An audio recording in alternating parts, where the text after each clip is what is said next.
Good morning.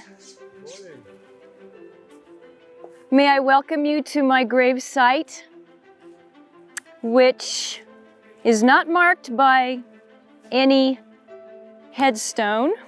I do not have a tall headstone. I have nothing that is as elegant as this marble obelisk, but rather something that comes from the earth, and that is this stately oak tree. This does mark my grave site. Thank you for visiting. My name is Johanna Pinther, but you can call me Hannah. It is a pleasure, genuine pleasure, to meet all of you here this morning. I have a question for you first, ladies. Ladies, how many of you have voted in a national election? Wonderful. That's wonderful. And may I say to you proudly, you are welcome. You are welcome. Oh, that is true, isn't it? You know, over 100 years ago, there were two women's reform movements going on.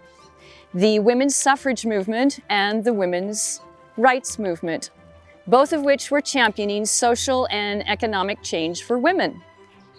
The rights movement sought equal property and political rights for women, and the suffrage movement, for which I am known, wanted to give women the right to vote. I was a suffragette and helped in the national movement that eventually did get women that right. Picture this. Yay! Picture this, 1908, 200 brave women marched on the California State Republican Convention in order to convince, this was in Oakland, mind you, in order to convince the conventioneers that we should, oh, I am so sorry. Where are my manners? I tend to prattle sometimes a bit too much when I talk about women's rights. So, better that I start at the beginning. I was born in Marysville in 1864 of German immigrant parents. My father, George Clausanius, was a merchant, and my mother, Augusta, was a housekeeper. By the time I was 6 years old, my father had widowed. He did remarry, and then we all moved to San Francisco, where I grew up.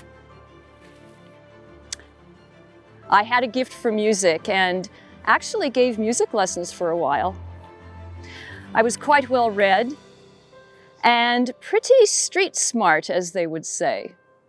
But I did not have a formal education to speak of. I was married 3 times, the first at just age 18, from which I had my only son, Rudolph, and the second to a businessman, Mr. Theodore Pinter. This was in 1906. Does that year ring a bell? The year of the great San Francisco earthquake. Theodore Pinter and I married just 6 months after the great San Francisco earthquake. Now, would you believe that that earthquake, that horrible disaster of an earthquake, was the event that actually gave birth to the women's suffrage movement here on the West Coast? Well, let me explain that. The earthquake destroyed almost the entire city of San Francisco, leaving about 250,000 people without their homes. Half of those people rebuilt within the city, and the other half, including myself, moved out of the city and formed new, smaller communities. These communities gave civic-minded women, such as myself, the opportunity to work together. We formed art leagues, we formed outdoor community associations, both of which focused on improving community activities and utilities within those little communities. We built schools, we built libraries, and we even funded fire departments. It was these civic-minded groups that attracted civic-minded women, as ourselves, who at that time, these strong-willed women, these smart women, had grown quite impatient with gender inequality. And it was that frustration that led to forming the incubator, if you will, of the women's suffrage movement. I formed the San Francisco Women's Club. Shortly thereafter, I became involved with the California Equal Suffrage Association, CESA. We called it CISA. And that's why I'm standing before you here today. Okay, picture this, once again, 1908. The California Republicans had just announced their plan to hold their state convention in the city of Oakland.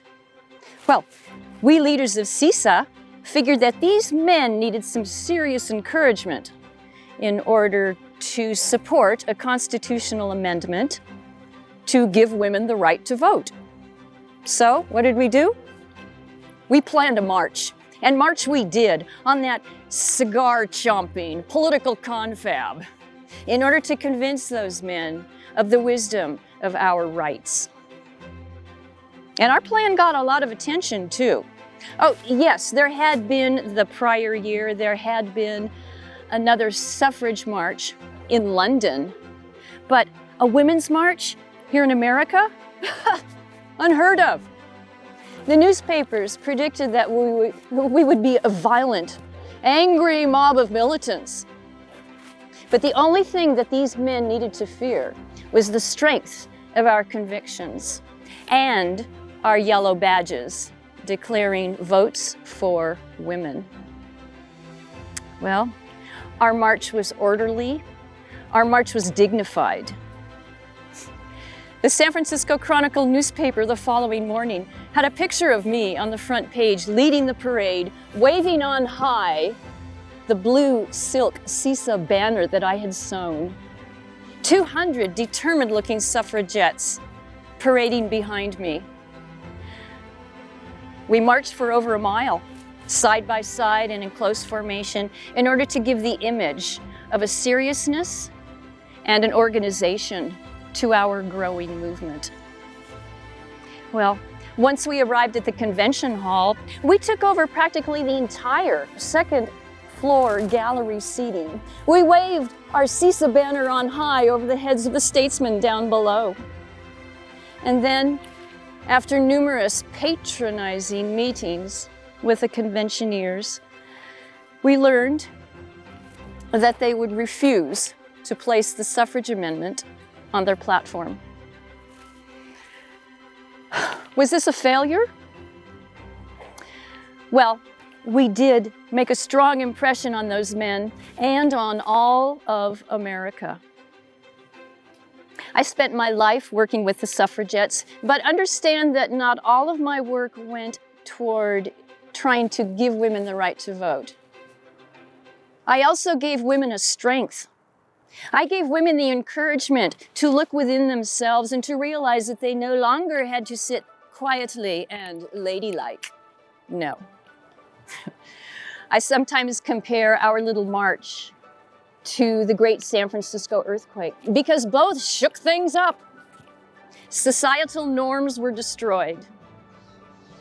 A new woman emerged, a woman of strength, a woman that had power, a woman that had a new sense of confidence in order to rebuild a society that was stronger and much more inclusive than what had come before. This year marks the centennial of the passage of the 19th Amendment, and I am proud to say that I played a vital role in its fruition. So, you're probably wondering how I ended up in Placerville. Well, following my divorce from Johanna Pinther in 1914, a year later, I moved here to Dorado County where we had owned property. I married a farmer, a fruit grower from Coloma by the name of Henry Kane.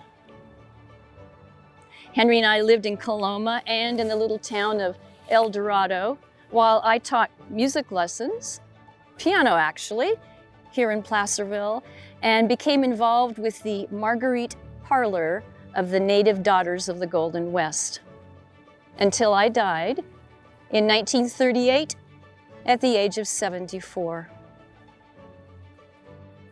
The message I want to leave with you all, particularly you ladies, is to remember to vote. Thousands of us, including myself, worked long hours. We fought hard in order to get you that vote. I appreciate your listening to my story, and thank you very much for visiting me next to my tree of life.